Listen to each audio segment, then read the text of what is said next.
Assalamualaikum warahmatullahi wabarakatuh. Kami dari PT Superwash kelompok 1 yang beranggotakan yang pertama Nabila Nisa Kamilani dari absen 1, yang kedua Aisyah Fevilia Artanti dari absen 3, yang ketiga dan Nadia Taila Wahid dari absen 26, yang keempat Revalina Celia Putri absen 28, yang kelima Rizky Amelia Gunawan absen 30, dan yang keenam Hida Pranata absen 32. Di sini kami akan menerangkan tentang laporan keuangan kita. Yang pertama adalah data transaksi pada bulan Februari. Pada tanggal 5 diterima investasi modal dari pemilik Revalina sebesar 100 juta. Kemudian tanggal 6 menyewa ruko untuk memulai usaha sebesar 13.400.000. Yang ketiga, tanggal 7 pembayaran uang renovasi sebesar 1 juta. Yang keempat, tanggal 8 membeli peralatan laundry secara kredit sebesar 20 juta. Dan yang kelima, tanggal 9 membeli perlengkapan untuk menunjang kelancaran usaha sebesar 3.180.000. Yang keenam, tanggal 10 menerima pendapatan usaha laundry sebesar 20 juta. Yang ketujuh, pada tanggal 11 Laundry Superwash mengeluarkan biaya listrik dan air sebesar 1.500.000. Yang ke-8, pada tanggal 12 Laundry Superwash menerima pendapatan laundry sebesar 28 juta. Dan yang ke-9, pada tanggal 13 gaji 4 orang karyawan yang dibayar dengan total sebesar 1 juta. Dan yang ke-10, tanggal 14 pembayaran utang atas pembelian peralatan laundry sebesar 1.500.000 rupiah. Kemudian ada bukti transaksi atau kwitansi. Kita banyak menerima atau mengeluarkan transaksi. Ini sebagai bukti bahwa kita telah melakukan transaksi. Yang ketiga ada jurnal umum.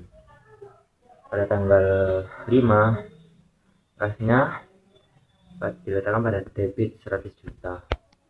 Kemudian modal awal kreditnya 100 juta rupiah. Yang kedua tanggal 6 beban sewa ruko debitnya 13.400.000 rupiah. Dan kasnya masuk ke kredit 13.400.000.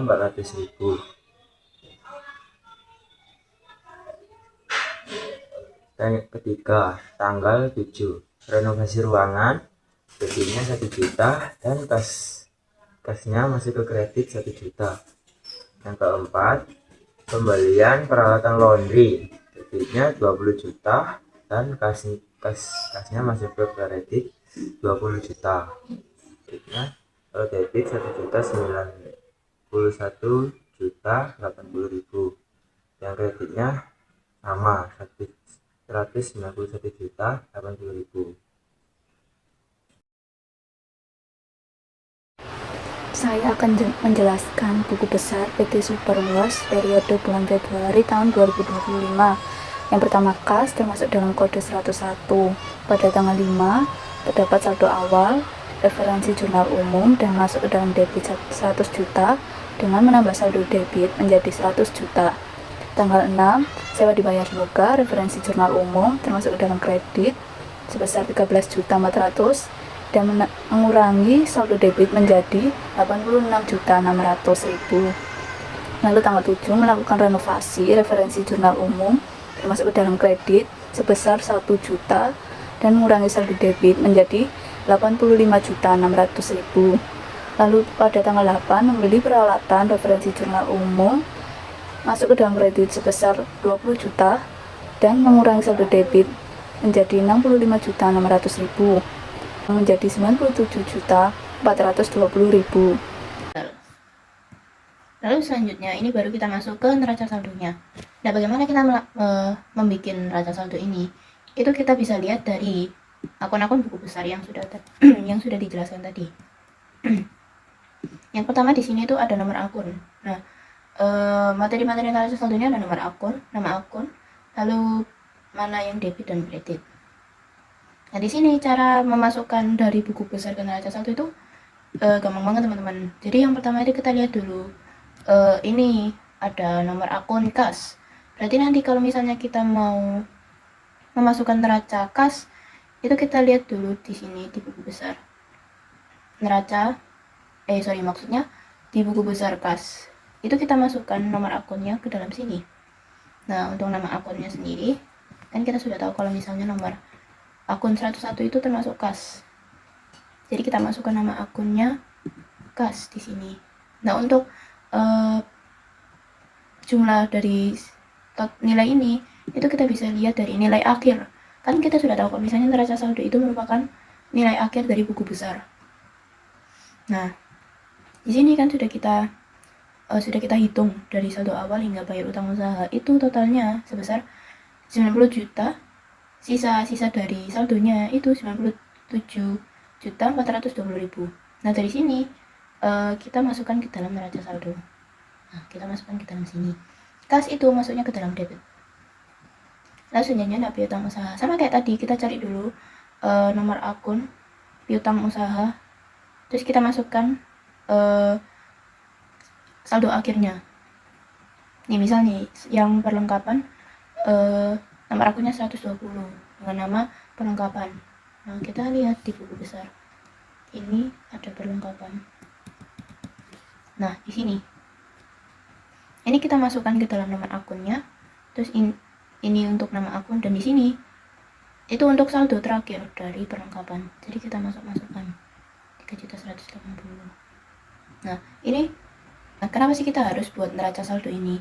Pembuatan neraca saldo ini dibuat agar kita tuh bisa memverifikasi keseimbangan antara debit dan kredit di dalam buku besar, apakah sudah balance atau enggak. Selanjutnya ada data penyesuaian PT Superwas pada 29 Februari 2025, gaji pegawai yang belum dibayar sebesar 100.000, piutang yang belum diterima pembayarannya sebesar 100.000, penyusunan peralatan sebesar 1% dari harga peroleh, dihapuskan piutang tak tertagih sebesar 20.000. Nah, masuk ke jurnal penyesuaian. Jurnal penyesuaian ini nomor 1 tanggal 29 Februari 2025. Beban gaji itu 100.000 masuk ke debit, utang gaji 100.000 masuk ke kredit. Nah, lanjut nomor 2, piutang belum diterima 100.000 masuk ke debit, piutang 100.000 masuk ke kredit. Beban penyusunan peralatan itu 1% dari harga pas dibeli. Jadi nanti 1% itu dikali dengan harga peralatan yang dibeli itu. Nah, hasilnya yang di sini beban penyusunan peralatan 200.000, akumulasi penyusunan peralatan masuk ke kredit 200.000. Selanjutnya beban piutang tak tertagih itu masuk ke debit 20.000 dan piutang masuk ke kredit 20.000. Terima kasih. Menyusun jurnal penyesuaian akan dilakukan posting ke buku besar. Yang pertama ada beban gaji. Nah, kita cari akun beban gaji di buku besar. Nah, ditulis tanggal 29 Februari 2025 dengan referensi JP keterangan beban gaji. Beban gaji di situ masuk ke debit Rp100.000, maka ditulis ke debit Rp100.000. Selanjutnya, karena debit bertemu debit, maka akan ditambah. Jadi saldo awal Rp2.500.000 ditambah dengan Rp100.000. Jadi hasilnya Rp2.600.000. Nah, nomor yang ada di akun beban gaji yaitu 5.0.1 ditaruh di referensi yang ada di jurnal penyesuaian. Ya, jadi referensi ditulis 5.0.1. Selanjutnya ada utang gaji. Nah, kita cari akunnya di buku besar utang gaji. Tulis tanggal 29 Februari 2025. Referensi JP keterangan utang gaji. Masuk ke kredit Rp100.000. Maka saldonya Rp100.000. Sama nomor yang ada di akun utang gaji 2.0.1 dimasukkan ke referensi jurnal penyesuaian. Selanjutnya ada piutang belum diterima. Kita cari akun piutang belum diterima di buku besar. Jadi kita tulis tanggal 29 Februari 2025. Utang belum diterima dengan debit Rp100.000 dan saldo Rp100.000. Selanjutnya nomor yang ada di akun piutang belum diterima dimasukkan ke referensi jurnal penyesuaian. Jadi referensi jurnal penyesuaian pada piutang belum diterima 1.0.3. Lalu kita akan masuk ke kertas kerja periode bulan Februari. Kertas kerja juga disebut neraca lajur. Sebelum melakukan jurnal penyesuaian, kita harus perhatikan neraca saldo terlebih dahulu. Seperti kas, neraca saldo masuk debit sebesar 97.420.000. Tidak ada jurnal penyesuaian, masuk ke neraca saldo disesuaikan pada debit, lalu ke neraca debit.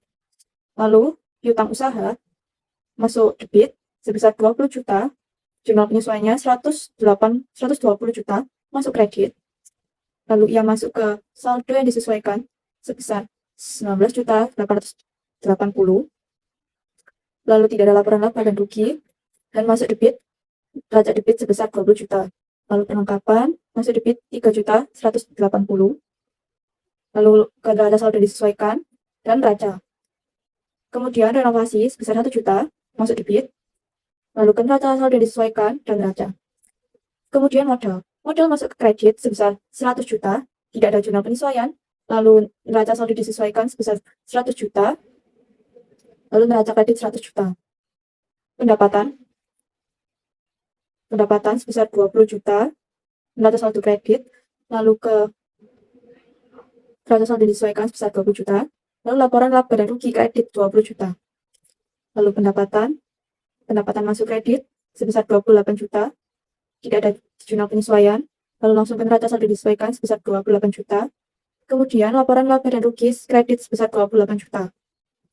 Dan ke PRIF, masuk ke debit sebesar 1.500.000, lalu langsung ke neraca saldo yang disesuaikan sebesar 1.500.000, lalu laporan laba dan rugi debit 1.500.000. Lalu beban gaji masuk debit sebesar 10 juta, di jurnal penyesuaian masuk debit 100.000. Lalu neraca saldo disesuaikan sebesar 10.100.000, lalu laporan laba rugi debit 10 juta. Lalu beban listrik dan air sebesar 1.500.000, lalu masuk ke neraca saldo disesuaikan 1.500.000 juga. Laporan laba dan rugi masuk debit 1.500.000. Beban sewa neraca saldo sebesar 13.400.000 rupiah, di jurnal penyesuaian tidak ada. Neraca saldo disesuaikan masuk debit sebesar 13.400.000. Laporan laba dan rugi masuk debit 13.400.000. Neraca saldo debit sebesar 148 juta, lalu di kredit juga sama 148 juta. Piutang yang belum diterima di jurnal penyesuaian sebesar 100.000, neraca saldo disesuaikan debit 100.000, lalu ke neraca debit 100.000. Utang gaji masuk ke jurnal penyesuaian kredit 100.000, neraca saldo disesuaikan kredit 100.000, lalu neraca kredit 100.000. Lalu total pada jurnal penyesuaian debit 420.000, di kredit 420.000, dan neraca saldo disesuaikan 448.300.000, kreditnya 148.300.000. Lalu laporan di debit sebesar 26.600.000, di kredit 48 juta, neraca debit 121.720.000 rupiah, lalu di kredit sebesar 100.300.000 rupiah. Laba rugi sebesar 21.400.000 rupiah. Dan ini adalah totalnya. Kemudian ada laporan keuangan. Yang pertama, pendapatan usaha ada 2, yaitu 20 juta rupiah, dan yang kedua adalah 28 juta rupiah, dengan total 48 juta rupiah. Yang kedua ada beban gaji adalah 10 juta rupiah, kemudian beban sewa ruko adalah 13 juta 400 rupiah, kemudian beban penyusutan peralatan adalah 100 rupiah. Kemudian beban listrik dan air adalah 1.500.000 rupiah, dengan total 25 juta rupiah. Untuk laba usahanya adalah 23 juta rupiah. Kemudian ada modal per 5 Februari 2025. Yang pertama, investasi pemilik dengan nominal 100 juta rupiah dan laba usaha 20 juta rupiah. Modal per 29 Februari 2025 adalah 100 juta 23.000 rupiah. Saya akan menjelaskan tentang laporan keuangan PT Superwash, laporan neraca periode Februari tahun 2025. Aktiva dibagi menjadi dua, yaitu aktiva lancar dan aktiva tetap. Lalu pasiva dibagi menjadi dua, yaitu liabilitas dan ekuitas. Aktiva lancar meliputi kas dengan total Rp97.420.000, perlengkapan Rp3.180.000, sewa ruko dibayar di muka Rp13.400.000, piutang sewa Rp8.800.000 dengan total aktiva lancar Rp122.800.000.